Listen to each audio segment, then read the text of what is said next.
ಕರ್ನಾಟಕ ಸುದ್ದಿ ಮಾಧ್ಯಮದ ವಿಕಾಸ. ನಮಸ್ಕಾರ ಸ್ನೇಹಿತರೆ. ಇಂದು ನಮ್ಮ ಮೊಬೈಲ್ನಲ್ಲಿ ಒಂದು ನೋಟಿಫಿಕೇಶನ್ ಬಂದರೆ ಸಾಕು, ಜಗತ್ತಿನ ಯಾವುದೇ ಮೂಲೆಯ ಸುದ್ದಿ ನಮಗೆ ತಲುಪುತ್ತದೆ. ಆದರೆ ಈ ವೇಗ ಅಂದು ಇರಲಿಲ್ಲ. ಅಂದು ವಾರ್ತೆ ಕೇಳುವುದು ಅಂದರೆ ಅದೊಂದು ಹಬ್ಬವಿದ್ದಂತೆ.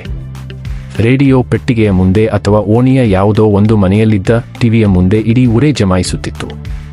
ಅಂದಿನ ಆ ಚಂದನ ಕಾಲದಿಂದ ಇಂದಿನ ಡಿಜಿಟಲ್ ಯುಗದವರೆಗೆ ನಮ್ಮ ಕನ್ನಡ ಸುದ್ದಿ ಮಾಧ್ಯಮಗಳು ನಡೆದು ಬಂದ ಹಾದಿ ಹೇಗಿತ್ತು, ಬನ್ನಿ ನೋಡೋಣ.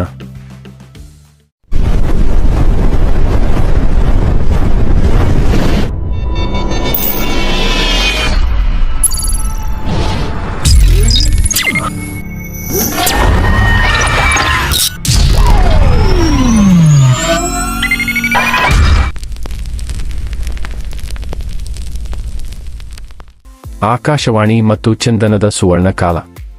80ರ ದಶಕದಲ್ಲಿ ಸುದ್ದಿ ಎಂದರೆ ಅದು ಕೇವಲ ಮಾಹಿತಿ ಮಾತ್ರವಾಗಿತ್ತು. ಆಕಾಶವಾಣಿಯಲ್ಲಿ ವಾರ್ತೆಗಳು ಓದುತ್ತಿದ್ದವರು ಎಂದು ಶುರುವಾಗುವ ಆ ಧ್ವನಿ ಇಂದಿಗೂ ಕಿವಿಯಲ್ಲಿ ರಿಂಗಣಿಸುತ್ತದೆ. ಆಕಾಶವಾಣಿ ಮಂಗಳೂರು.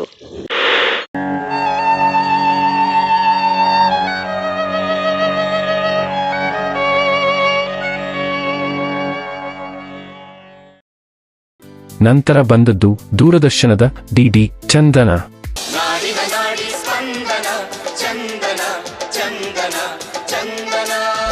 ಅಂದು ವಾರ್ತೆ ಓದುವವರ ಗಾಂಭೀರ್ಯ, ಅವರ ಸ್ಪಷ್ಟವಾದ ಕನ್ನಡ ಉಚ್ಚಾರಣೆ ಮತ್ತು ಸರಳತೆ ಅದ್ಭುತವಾಗಿತ್ತು. ಮೀರತ್ ನಮೋ ಭಾರತ್ ಕಾರಿಡಾರ್ ಹಾಗೂ ದೇಶದ ಮೊದಲ ನಮೋ ಭಾರತ್ ಪ್ರಾದೇಶಿಕ ರ್ಯಾಪಿಡ್ ಟ್ರಾನ್ಸಿಟ್ ವ್ಯವಸ್ಥೆಯನ್ನು ಲೋಕಾರ್ಪಣೆಗೊಳಿಸಲಿದ್ದಾರೆ. ಯಾವುದೇ ಬ್ರೇಕಿಂಗ್ ನ್ಯೂಸ್ ಹಾವಳಿ ಇಲ್ಲದೆ, ಕಿರುಚಾಟವಿಲ್ಲದೆ ಕೇವಲ ಸತ್ಯವನ್ನು ಮಾತ್ರ ಹೇಳುತ್ತಿದ್ದ ಕಾಲವದು.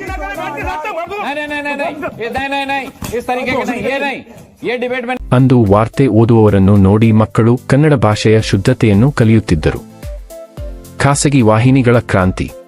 2000ರ ದಶಕದ ಆರಂಭದಲ್ಲಿ ಕರ್ನಾಟಕದ ಮಾಧ್ಯಮ ರಂಗಕ್ಕೆ ಹೊಸ ಕಳೆ ಬಂದಿತು. ಇಟಿವಿ ಕನ್ನಡ ಮನೋಸ್ಥೈರ್ಯ ಮತ್ತು ದೃಢ ಸಂಕಲ್ಪ ಹೊಂದಿರುವ ವ್ಯಕ್ತಿಗಳಿಗೆ ಸಾಧನೆ ಎಂಬುದು ಮರೀಚಿಕೆ ಅಲ್ಲ. ಉದಯ ನ್ಯೂಸ್ನಂತಹ ವಾಹಿನಿಗಳು 24 ಗಂಟೆಯ ಸುದ್ದಿಯನ್ನು ಪರಿಚಯಿಸಿದವು.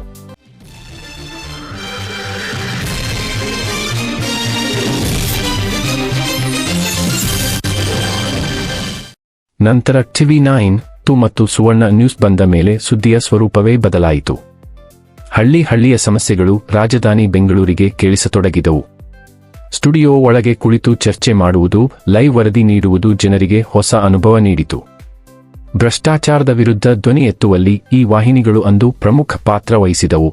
ತಂತ್ರಜ್ಞಾನ ಮತ್ತು ಪೈಪೋಟಿಯ ಯುಗ. ಕಾಲ ಉರುಳಿದಂತೆ ಮಾಧ್ಯಮಗಳಲ್ಲಿ ತಂತ್ರಜ್ಞಾನದ ಅಬ್ಬರ ಶುರುವಾಯಿತು. ಹೈಟೆಕ್ ಸ್ಟುಡಿಯೋಗಳು 3D ಗ್ರಾಫಿಕ್ಸ್, ಅನಿಮೇಷನ್ ಬಳಸಿ ಸುದ್ದಿಯನ್ನು ಸಿನಿಮಾದಂತೆ ರೋಚಕವಾಗಿ ತೋರಿಸಲು ಶುರು ಮಾಡಿದರು. ಟಿಆರ್ಪಿ ಟ್ರಪ್ ಎಂಬ ಪದ ಮಾಧ್ಯಮಗಳಲ್ಲಿ ದೊಡ್ಡ ಸದ್ದು ಮಾಡಿತು.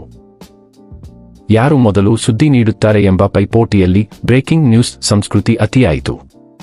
ಇದರಿಂದ ಕೆಲವೊಮ್ಮೆ ಸುದ್ದಿಯ ಗುಣಮಟ್ಟ ಕಡಿಮೆಯಾದರೂ ತಂತ್ರಜ್ಞಾನದ ಕಾರಣದಿಂದಾಗಿ ಸುದ್ದಿ ತಲುಪುವ ವೇಗ ಮಾತ್ರ ಅದ್ಭುತವಾಗಿ ಬೆಳೆಯಿತು.